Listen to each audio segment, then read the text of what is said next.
I'm joined today by retired Colonel Tony Shaffer to go through some of the biggest stories. Colonel Shaffer, thank you for joining me again. Steve, it's always a pleasure to have time with you and talk about these things. It's always great. Thank you. So, President Trump loves to kick the hornet's nest regularly. In a middle of the night post on Truth Social, he said he no longer believes the pardons of former President Joe Biden are valid. They're not legally valid since they weren't even signed by Biden. And in some cases, he wasn't even in the White House. He was on vacation. We're now finding out through the Heritage Foundation that a large majority of his signatures were with an autopen machine. Your thoughts on President Trump saying these are no longer valid, and then I'll show the post and read it to the audience. So I think the most obvious thing we should be looking at is what's not obvious, and that's the response. Nobody said a thing from the Biden side. Not a word, nothing, because they're scared to death. This is unprecedented, so to speak, and it's freaking them out because they thought, I swear to God, they thought, oh, well, we'll just get them all done. Nobody will question it. It's always tradition that the presidents honor the others. Like, no. The moment Biden, this is my belief. I haven't talked to President Trump about this, but I believe this, and I will ask him about it next time I see him if I get a chance. Is like, I think that when Biden got him out of office in 2020, I don't want to debate. I think it was a rigged election. I do believe it was all cheating. But my issue is that when that happened, and we come to find recently, Stephen, that the Biden folks gave the FBI their government phones, he and Pence's government phones to analyze. The moment that Biden did all these things to break tradition, pulled Trump's clearance, like gloves are off. And then, of course, the lawfare. So Trump at this point is like, he's going to go scorched earth. And I think this is going to be scorched earth. I think he's going to have Pam Bondi look at this. I think they're going to examine the options regarding this because, and by the way, I think this is criminal. To your point, Stephen, as you said, there were times that these things were signed when Biden wasn't even in the White House. Well, who did it then? Did Hunter Biden sign his own pardon? Is that possible? I mean, think about the potential here. And I think there's more than ample reason for President Trump to call into question and open investigations on who exactly signed those. And by the way, this can be cleared up under any normal circumstance, by having the previous guy come out and say, no, I signed him, I authorized him. I'm going on the record, Stephen. They're not going to have Biden say a word about this. They're scared to death of what Biden might say. So then it ends up in court or something. Well, here's the thing. Now that he's not president, now that he's not running, at this point, this is not his hill to die on anymore. And let me just pull this up here on the screen. So this is the post, but this is from DC Drano, famous lawyer in Washington, D.C., and boom goes the dynamite. Nobody woke up in a worse mood today than Liz Cheney and Adam Kinzinger. Kinzinger. I would also say Adam Schiff is probably not very happy. They're about to experience what they maliciously did to thousands of innocent Americans. Lawsuits, investigations, subpoenas, and depositions. Enjoy those legal bills. So could this be a strategy of whether it's legal or not, they're going to put them through the same nightmare hoops and hurdles to jump over in order to clear their name? Absolutely. So in the military, we have something called a 15-6 investigation. It's basically an administrative investigation. It's not criminal. It's not, you're not having criminal investigators come in and do things. It's basically a senior officer tasks an officer to go do an inquiry. And you can get very technical. As a matter of fact, they could still do a 15-6 on Mark Milley and reduce him in rank, which they may do. We could talk about that some other day. Anyway, there's a saying, the process is the punishment. A lot of the time they open these things knowing we're not going to put anybody in jail, but the process is painful. You got to be brought in. You're going to be questioned. You're going to be asked if you want a lawyer, if you get a lawyer. It goes on and on and on. And then there's boards that review these things, and you got to show up for the boards. So I'm just telling you that. And then in the end, it's like, yeah, never mind. But you've gone through the pain of having to deal with it. And so even in the end, Stephen, if these people are told by the Supreme Court, yeah, you got your pardon, it's going to be painful, and rightfully so. Okay. I'm going to take off my one-of-a-kind St. Patrick's Day Make America Great hat. I'll probably be it's a great hat. Giving some of these away to the audience. Oh boy, I've messed up my hair now. Maybe I'll be putting that back on. So let me read this now from President Trump.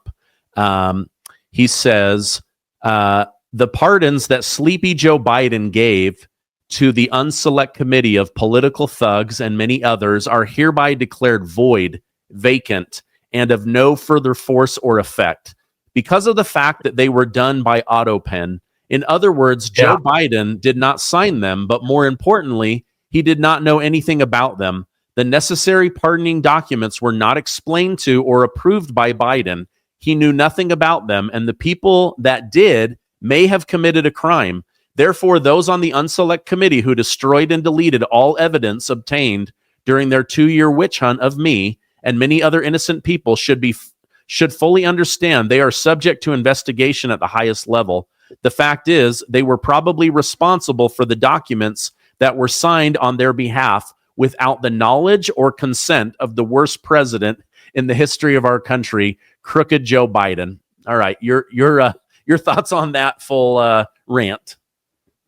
So the first thing, I think within the last 10 days, maybe 2 weeks, President Trump fired the DOJ lawyer who's in charge of pardons. There is a DOJ office which coordinates and most of the time prepares packages for pardons. I'm somewhat familiar with this because of my previous lawyer did this sort of thing for folks. Tim Parlatore. Tim was also the guy that was Pete Hegseth's lawyer getting through. Anyway, so I'm familiar with that process from talking to him about the stuff. And you have an office that DOJ that does this. That's their full-time job. Well, apparently that office went along with whoever was doing this. Just saying. So the DOJ was complicit in this effort. So maybe, I don't know this, again, this is Tony Shaffer speculating, just kind of spitballing it. I think someone's already called her in and said, what happened? What happened? How did you sign off on this? Because once those are signed, DOJ takes them back and distributes them with all the legal stuff that goes with it. So I wouldn't be surprised if someone called her in after they fired her, read her rights, and said, what happened? Who signed these? And I think that's what President Trump is relying on regarding his comments saying Joe didn't sign them. And now this will be the second time I've done this. Remember, on the 6th of March of 2017, I was one of the first out there to say when President Trump did his tweet saying, I've been wiretapped, I came out and said, oh, yeah, I think it's abundantly clear he was. And by now, he's probably seen documents which indicate the classified programs that were involved in doing it. Same thing here. I think he's seen something. I think someone has briefed him and said, there's evidence that these folks didn't get real pardons. So that's what's going on. I think if you go back, and I don't remember, I'll look up her name here in a second, but there was a DOJ attorney, senior officer who was in charge of the effort, who was fired. They announced her firing. I think she's been either under investigation or a witness to the new investigation, which is going to come out of this. Okay.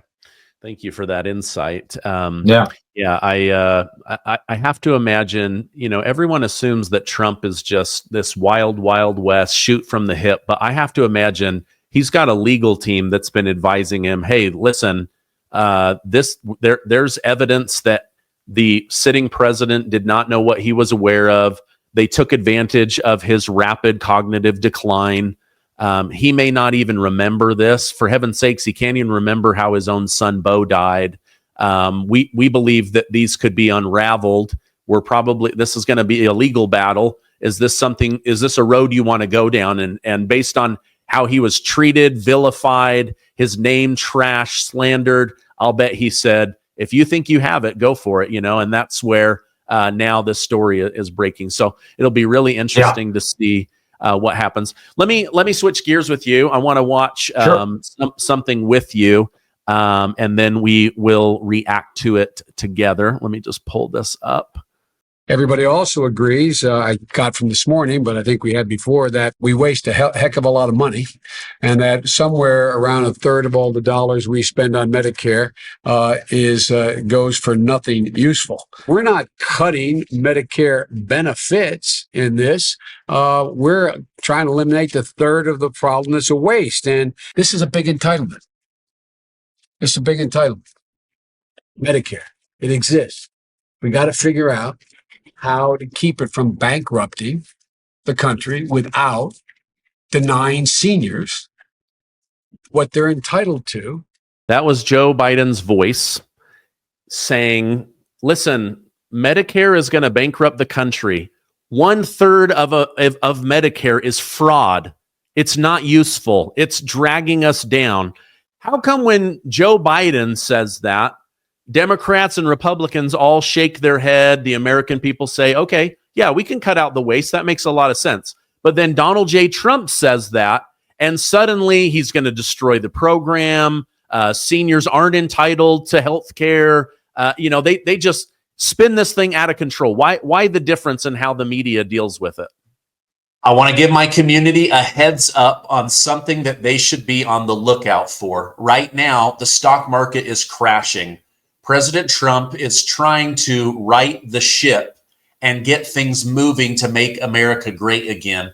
But it's affecting the financial markets, and the US dollar is fighting against BRICS nations and other inflation-causing government programs. What you need to do is consider having a portion of your wealth in gold and silver. I do. I've been very happy. It goes up on the regular, and it's outside of the fiat currency. As of right now, Warren Buffett has pulled out hundreds of billions of dollars from the stock market. As of right now, Jeff Bezos, Larry Page, and even the CEO of JP Morgan Chase, Jamie Dimon, are saying we could be heading for a recession, and Robert Kiyosaki is warning that there could be a stock market crash. Honestly, I don't know what's going to happen, which is why I put a portion of my money into gold and silver. I want you to call Colonial Metals Group at 800-807-2143. Hedge your bets, protect your money, get some of it outside of the U.S. financial fiat currency. Go to colonialmetalsgroup.com/Stephen-Gardner or snap a picture of the QR code in the lower left-hand corner. You'll thank me by keeping your money safe. Because the left has monetized the waste. They talk a great game. Let's walk through this a little bit, Stephen. There was another guy named Barack Obama who said, hey, we need to go in there and cut all this stuff. And he said that at the beginning of his first term. So what happens? This is what happens. You have people like Biden, like Obama, who say all the right words about, oh my goodness, this is unsustainable. We are seeing waste and fraud, and we are going to cut it. Well, they really don't cut it. They co-opt it. They become the beneficiaries of it. So this is the evil that they do. Instead of actually doing the things which you see Doge doing, cutting it, stopping it, they cut a little bit. They do a little bit of a show, but they keep it going, and then they divert it into their coffers. That's what happened in USAID. That's what we're going to come to find in a lot of these programs. So and we've seen by President Trump at the southwest border. It didn't take new legislation; it took a new president. And the same thing we're going to come to find here in all of these programs. It's not about legislation. It's not about failure to recognize waste. It's a failure to have political will to do something about it. And that's why the left is so upset about Musk. He's actually doing the things which Trump promised to do, which is cut things. And yeah, I think I'd like to see that we get a $5,000 rebate every citizen that pays tax. I'd like the idea of going to an external revenue service rather than internal revenue service. That would give the Democrats one less tool they can use against members of the opposition, which is what they've done. There's all sorts of things that can be fixed. And by the way, Musk, when he goes and does this, it's transparent. They actually show the receipts, like, hey, here's what we found. The left is hating it because it's revealing to the world that Obama, that Biden, they all were frauds. They said this, but they didn't do it, and they didn't do it because there was political and financial advantage to divert these resources to their side. And I think that's what we're going to come to find across the board as we look at these programs. Okay. Yeah, they're financially incentivized to look the other way. Exactly. The difference between them and Musk and Trump is, they're sitting back going, hey, wait a minute. We're supposed to give lip service to this and draw attention. We're not supposed to actually eliminate the waste, right? That's right. We just bring attention to it. And Trump and Musk are like, no, we have to actually cut this cancer out. And it turns out you're the cancer, Democrat Party. Exactly. You're the cancer that's costing us a lot of money. The other thing I wonder is, maybe in the past they did go in and cut that stuff out, but they're like, okay, in order to protect this hundreds of billions of dollars that helps us get reelected over and over again, this money laundering machine, then we've got to cut out like a couple billion over here on the wall. We got to cut out a couple billion on foreign spending or whatever. But then it's like, okay, they keep everyone distracted on the tiny thing. Meanwhile, over here, they're just, it's a giant money laundering operation. Absolutely. And I think that's the key to remember here is and by the way, this isn't unique to Democrats. This is both sides. Both political sides have done this. They gain advantage of it. I was talking to someone from the Washington Times this morning on our Wake Up Patriots. And she was saying that she didn't think the IRS will go away because she believes the Republicans get a lot out of it as well. And I think it's true. I think both sides have gone in. I've been, as you know, a witness. I've testified a number of times as a whistleblower. One of the times I was in getting prepared, I was talking to my member of Congress, a Republican, who had just come off he was at a hearing, and he was slamming whistleblowers, just jumping up and down because they were upset because President Bush 43 was getting a lot of whistleblowers, to include me. And then after he came back to talk to me, it's like, what can I do to help you? You just slammed everything I'm doing publicly. So it's all a charade. It's all fake. So Trump doesn't care. Musk doesn't care. It's like, yeah, we've got our money. We're not here to play games. We're here to do the thing that we said we would do to support the American people. And I think that's what's really freaking both sides out. Because, and by the way, he's picking people, Trump is, like Musk, Pete Hegseth. Pete owes nothing to industry. Normally you have someone who wants to come out of industry, go be the SecDef or deputy SecDef and go back.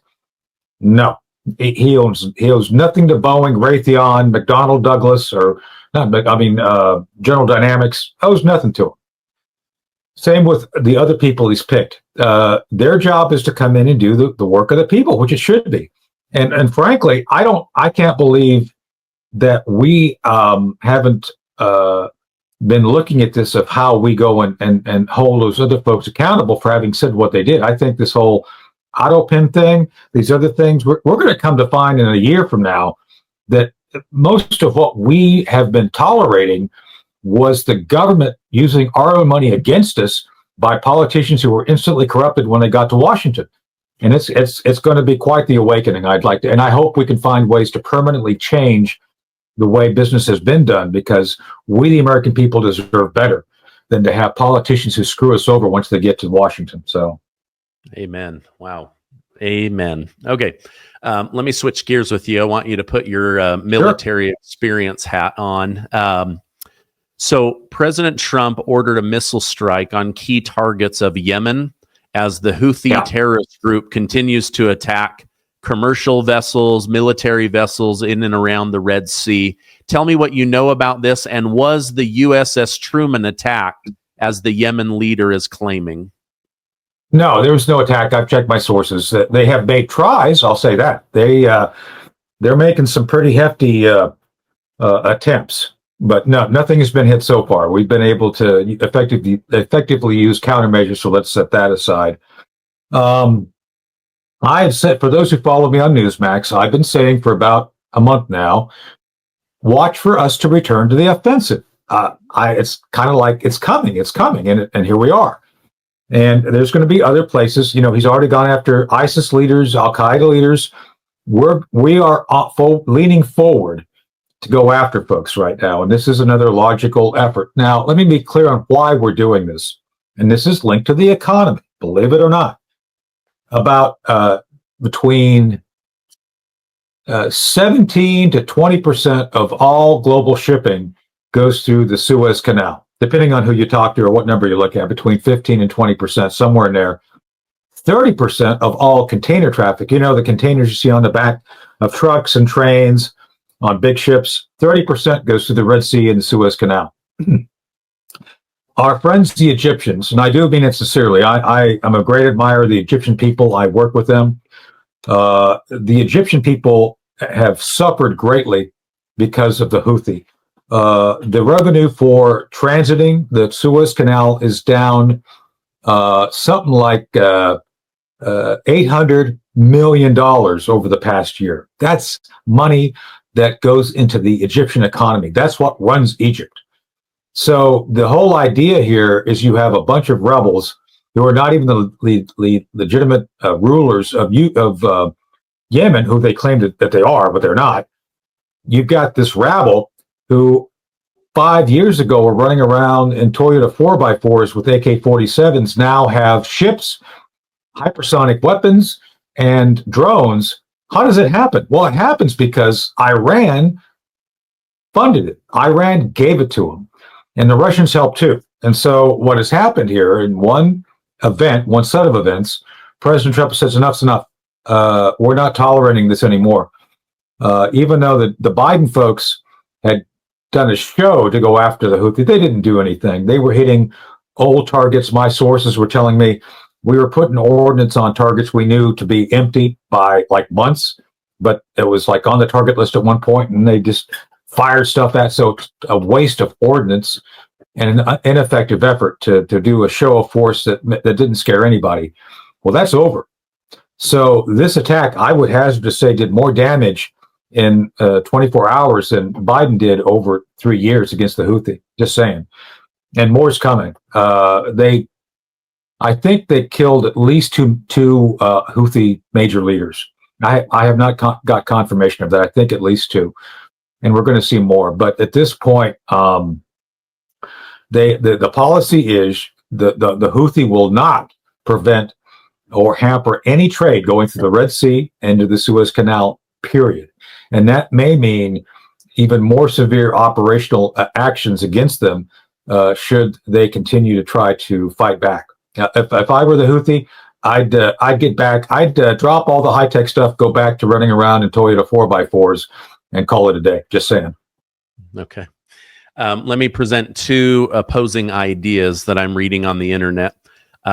Sure. Democrats are saying President Trump lied to his voters. He told them he would be a president of peace. Now he's declared war on Yemen. He's going after weak people, just like Israel. He is a bad leader. On the other hand, this is just my opinion. You can be for peace, but if a bully keeps punching you in the nose, at some point you got to punch back. And I feel like that's what's happening here is if you've got billions and hundreds of billions of dollars of commerce that's being interrupted, that affects lives all over the earth, not just America, but all over planet Earth. You can't have a couple of rebels controlling billions of dollars of the flow of business. And I think President Trump, being a strong leader, sometimes you got to swing with a big stick. Your thoughts on those two opposing views? Well, from the halls of Montezuma to the shores of Tripoli, remember the Marines went to Tripoli to deal with pirates back before, back right after, during, I think, Thomas Jefferson, when Jefferson was around, when he was president, as a matter of fact. I think that's where that comes from, the Marine Corps hymn. I have to go check my history, but I think that's true. So yeah, you could be a man of peace, and if someone steps on your toes enough time, I'm gonna kick his ass, and I think that's what's going on here at this point. And the other thing is, this sends a signal to the Russians and Chinese, who have been big supporters of Iran.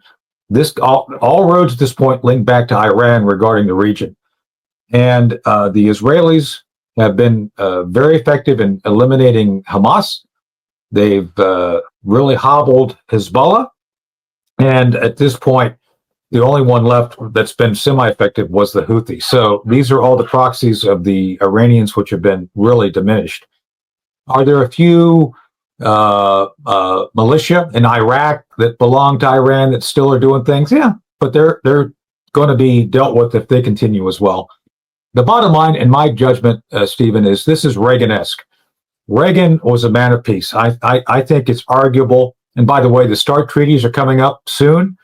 They're about to expire. I think it's in our interest to have President Trump renegotiate those to maintain the peace that it was established during the Reagan years regarding nuclear weapons. I think it's a good idea. Remember, Reagan achieved what he did through strength. It wasn't like, oh yeah, we're peaceful, you can walk all over. It's like, we're peaceful, but we're going to kick your ass if you do something to interfere with us. Go do whatever you want. You all want to be rebels in Angola? Go be rebels in Angola. We don't care, but don't attack us. You attack us, you open a door you don't want to open, and we'll be the ones that close it when we're done. So I think that's what's going on here.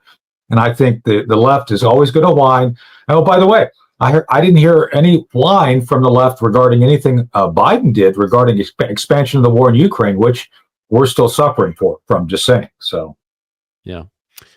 I mean, they fired missiles at the Houthis. They hit stuff, but again, as soon as it's President Trump, it's bad, right? Like I just reported on my show that up in Minnesota, they're trying to change the rules that Trump derangement syndrome is an actual mental health issue. I saw that people can be treated for. Come on, that's crazy. I think. Well, for those who don't have treatment today, I think green beer in copious quantities would help. So just go get green beer. You'll be over your Trump derangement syndrome. Just do that. Yeah. Okay. Final question. I appreciate you coming on. Sure. I always enjoy it.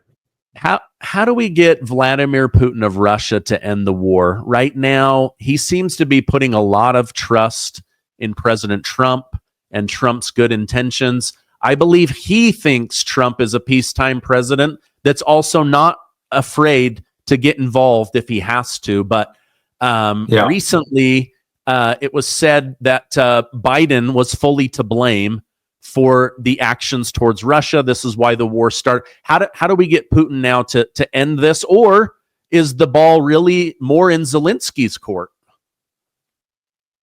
Zelensky is going to be lucky to make it through the end of the month as the leader of Ukraine. That guy, I think, he's been back and forth. If he doesn't get something from us, he runs to the Europeans. If he doesn't get what he wants from them, he talks trash. So I think there's other folks who will be the ones to lead Ukraine to peace. It's not going to be him. I don't know anything. I'm just saying, if I were President Trump, I just wouldn't deal with him. Anyway, but the questions about Putin, let me hit this. There's some issues that I mentioned the START treaty, Stephen. I mentioned that I did that for a reason. There's a number of historic agreements that were made during the end of the Cold War and the beginning of the peace dividend that Bill Clinton benefited from. Basically, we were able to cut. They cut the civilian workforce in the government by like 600,000 people. I mean, in 92. So these are all events that happened after the Cold War. One of the things that happened in the early 90s was the Budapest Accord between the United States, Russia, and Europe, which established Ukraine and the stands, like Kyrgyzstan, Turkmenistan, all the stands. Basically, they all broke off and became their own countries. The agreement that Secretary Baker made, who was the secretary under, I think, Bush 41, before Clinton came in, or was the process of doing this as they negotiated this stuff, was that there would be no move of NATO, that NATO would not move east. That is to say, the wars ended, the lines which exist, and everybody maintains equilibrium.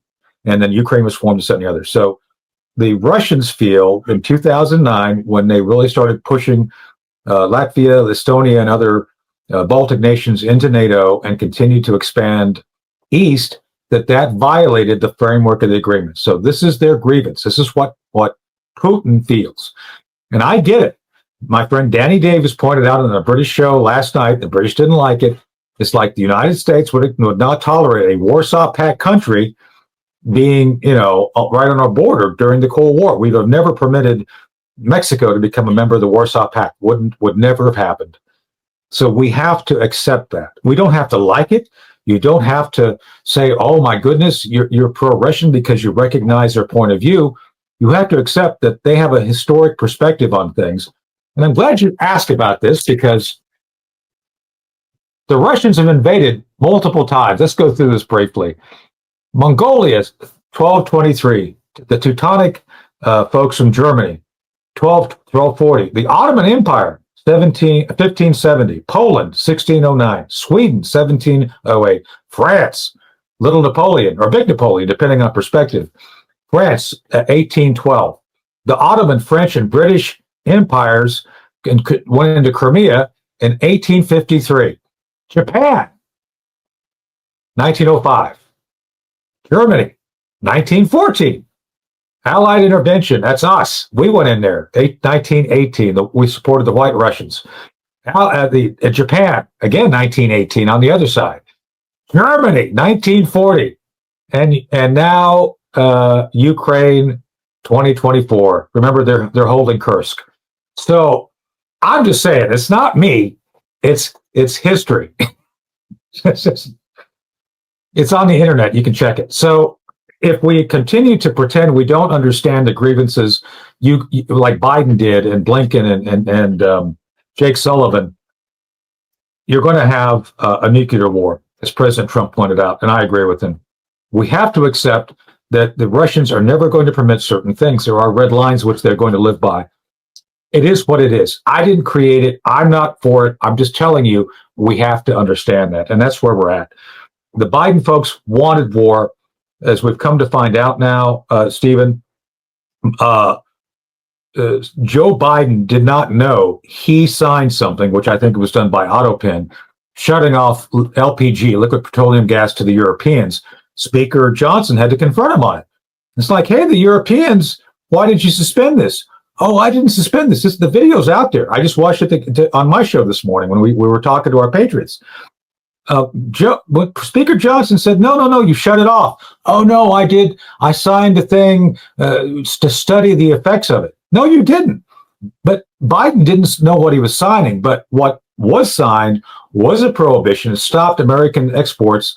And oh, by the way, where do the Europeans go? They go to Russia. They have to have, Stephen, you're a business guy. You're not going to stop a 21st century civilization from having energy. If you can't get it from us, you're going to go back to where you got it before, Russia. And that's why during the past 3 years, the Europeans have spent more money to Putin and Russia paying for gas than they've done to Ukraine on the war. Why is that? Because they have to. There's no choice. And we have continued to propagate this whole thing that, oh, we're with Ukraine as long as it takes. No, we never were. It was a complete charade. This was all about money, U.S. aid money going in, coming back in some form, all about military industry making a ton of money off this, depleting our own resources and supplies to give to the Ukrainians. It was all a fake. So when I hear the left now say, oh, Trump is pro-Russian and Ukrainian, they are literally insane. They are so far out over their skis, they have no idea what they're talking about because they've not been following the factual events and history of the last 3 years. So I'm a bit passionate about this because I'm just kind of tired of the left trying to say, oh, you're pro-Russian. No, I'm pro-reality. we have to face the fact that even if we wanted to fight them, we couldn't, because we depleted our war supplies to the point of where we could not be an effective military, nor would the Europeans, just saying. I mean, right now, the British Army is not much better than a Monty Python skit. And I think Monty Python would probably be better soldiers than the British military at this point, just saying. So there you go. All right. Yeah, it's amazing how, Biden wanted this war in order to feed the military-industrial complex. Many members of Congress over and over again. It's okay that this war is happening in Ukraine because all that money is being funneled to America. I mean, exactly, and they've said it. They've all said it. They've all said it. They've all said it. And then you dig in through guys that I have on my show, and you can see most of them own stock in the very companies that benefit from America being at war. So it's like they're making money on both sides, so they end up not wanting this war to come to an end. But I believe Trump does want this war to come to an end, and hopefully Putin and Trump can get this thing worked out so that the next time you are on my show, we're talking about the end of this war and not the continuation of it. Well, let me make a comment on that, because I've been in combat, Operation Dark Heart. One of the things I've been severely critical of both sides is anyone who's not served. And President Trump, while he didn't serve, he gets it. Stephen, we have lost at least 2 generations of human beings, of men, fighting age men on both sides. Why? Why have we seen such carnage? We witnessed a World War I style trench warfare. Remember, we started talking before the 2023 offensive that was supposed to take it all back. I said this like this. It's not going to happen. They're not going to win. The numbers aren't there. There's no way. And yet we pretended as a society. You didn't, but you let us come on and talk about it. I was like, oh no, you're just anti-Ukrainian. It's like, no, I'm just telling you, it's all a fake. Nothing's going to happen. You're throwing all these men and waves against a 3-layer Russian defense network. They never got past the first layer. So why do we not consider the lives of Russians and Ukrainians as something important to our calculation? Why is that? I mean, are we not supposed to be thinking in terms of humanity? The left always talks about it, but they do nothing about it. And this is another example of that. So yes, it's time to recognize that there are mothers who are mourning the passing of their sons for a war that neither side is going to prevail in any great degree. And I don't know why we should support that. I don't. Just saying. So yeah, I don't think they want to. Well, Colonel, I appreciate you coming on. I wish I could be a fly on the wall at Liz Cheney's house this morning when Trump decided to go scorched earth on Truth Social, but I'm sure she'll be on the media and we'll get to hear her opinion. If people want to follow you online, where can I push them? Well, ProjectSentinel.com is our think tank. We do our best to examine things. My dear friend and chairman of Project Sentinel, Pete O'Brien, did an article about the current situation last night. It's online. And then obviously you can see our philosophy of constitutionally based national security, energy policy, things like that. Things that we all talk about here on your show. And obviously just check me out on Twitter. I always say things which get me in trouble, so people will enjoy it. So, okay, great. Well, thank you so much for coming on. I hope you have a great rest of your day.